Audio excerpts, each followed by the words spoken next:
Түбән Кама кадетлары хәттер парадында катнашырга әзерләнә. Бу чара менә 10 ел инде 7 ноябрьдә Самара шәһәренең Куйбышев мәйданында уза. Пандемия сәбәпле быел традицион парадны онлайн форматта үткәрергә карар кылынды. Анда Идел буе округының барлык төбәкләре вәкилләренең катнашуы көтелә.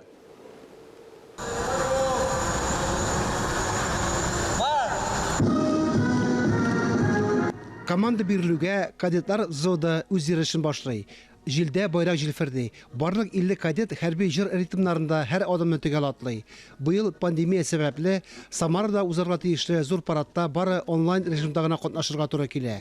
Шуңа да карамастан, парадта катнашучылар бердәм, һәр кайсы ватан өчен горурлык хисләре кичерә. Әлеге парадта катнашу безнең өчен зур горурлык ул. Без өлкән буыннарның сугышчан традицияләренә туры сакларга, ватанны сакларга һәр вакыт әзер булырга тиеш. Һәр кадетның омтылышы югары әзерлектә торуга юнәлдерелгән. Әлеге парад 1941 елның 7 ноябрендә Мәскәү, Куйбышев һәм Воронежда булган вакыйгаларны искә алу йөзеннән уздырыла.